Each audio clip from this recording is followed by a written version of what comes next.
Welcome to માયુસ kitchen. આજે આપણે બનાવીશું ભાખરીમાંથી ચૂરમાના લાડવા। તમને થતું હશે કે ભાખરીમાંથી કેમ?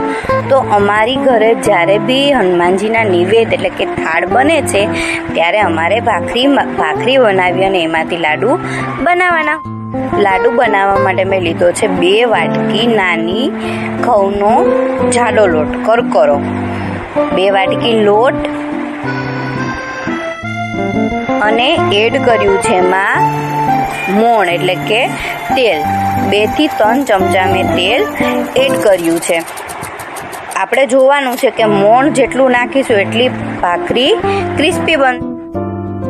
મોણ એડ કર્યા પછી હાથથી થોડો લોટને બાંધી લેશું અને જોવાનું છે કે હાથમાં લાડવા જેવું બને છે કે કેમ।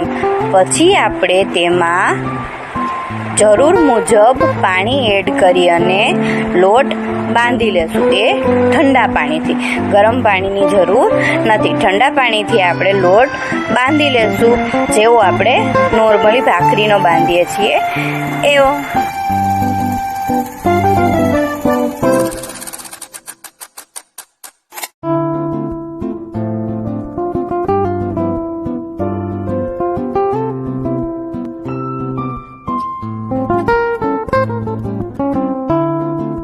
લોટ બાંધતું જવાનું છે અને જરૂર મુજબ પાણી એડ કરતું જવાનું છે અને પછી આપણે ભાખરી વણી લેશું। પણ ભાખરી આપણે થોડી જાડી રાખવાની છે। નોર્મલ આપણે જે ભાખરી બનાવીએ રોજે એનાથી થોડી જાડી રાખવાની છે, એટલે થોડી આપણી ભાખરી ક્રિસ્પી બને। ભાખરી જેટલી ક્રિસ્પી બનશે એટલા આપણા લાડવા પણ મસ્ત બનશે।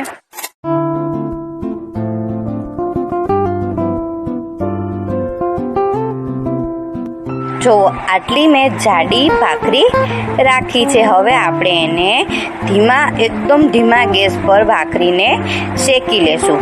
ધીમા ગેસે શેકીશું એટલે ભાખરી આપણી ક્રિસ્પી બનશે। તો થોડી વાર એને પલટાવી અને શેકી લેવાની છે। ભાખરી શેકાઈ જાય પછી આપણે એને એક ડીશમાં એના નાના ટુકડા કરી લેશું, જેથી કરી અને ભાખરી ફટાફટ ઠરી જાય।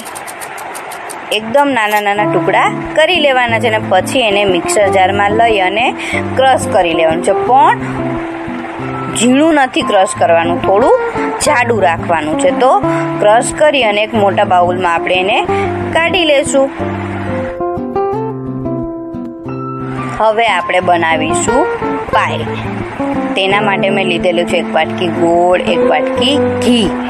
મેન જે છે એ આ પાય બનાવી છે, મતલબ કે ગોળ ઘી મિક્સ કરી મોટામાં મોટું આ જ છે। જો એ પાય આપણી કડક થઈ જાય તો આપણા લાડવા સારા બનતા નથી। એક કડાઈમાં મેં 1 વાટકી જેટલું પહેલાં તો લીધું છે ઘી।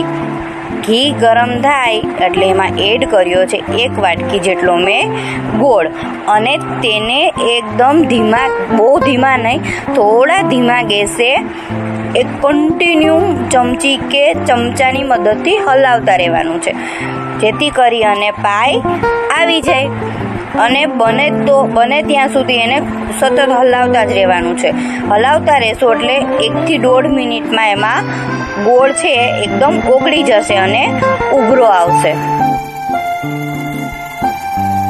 પાય લેતી વખતે એ ધ્યાન રાખવાનું છે કે આપણે એને 1 થી 1.5 મિનિટ માટે જ ગેસ પર રાખવાનું છે। જો બહુ આપણે પાય લઈ લેશું તો આપણા લાડુ એકદમ કડક બનશે, સોફ્ટ બનશે નહીં। તો તમે જોઈ શકો છો એકદમ ઉભરા આવવા માંડ્યા છે, એટલે શું કરશું, ગેસ એકદમ ધીમો કરી દેશું અને કાં તો બંધ કરી દેશું અને થોડી વાર હલાવી અને અડધી મિનિટ માટે એને ઠંડુ થવા દેશું અને પછી આપણે એડ કરીશું એમાં આપણે જે ભાખરી ક્રશ કરેલી હતી તેનો ભૂકો એડ કરી અને થોડું હલાવતા રહેશું। અને જો એવું લાગે કે ઘી થોડું ઓછું લાગે છે તો તમે ગરમ કરી અને પાછું ઘી એડ કરી શકો છો।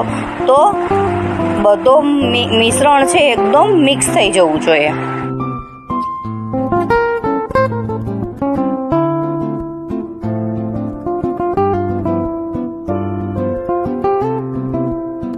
મિશ્રણ આપણું સરસ મિક્સ થઈ ગયું છે. હવે આપણે એમાં એડ કરીશું મસ્ત ડ્રાયફ્રૂટનો ક્રશ કરીને ડ્રાયફ્રૂટ.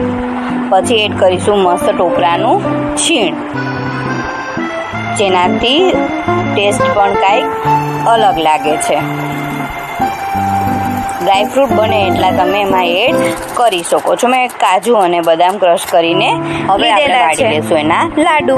તો તૈયાર છે આપણા ભાખરીમાંથી સરસ મજાના ચૂરમાના લાડવા. તો તમે પણ આવી રીતે ભાખરીમાંથી ચૂરમાના લાડવા બનાવી શકો છો. જો તમે મારી ચેનલમાં નવા હોય તો ફટાફટ આવી જ નવી રેસીપી જોવા માટે ચેનલને કરી દો subscribe. Thank you for watching my video.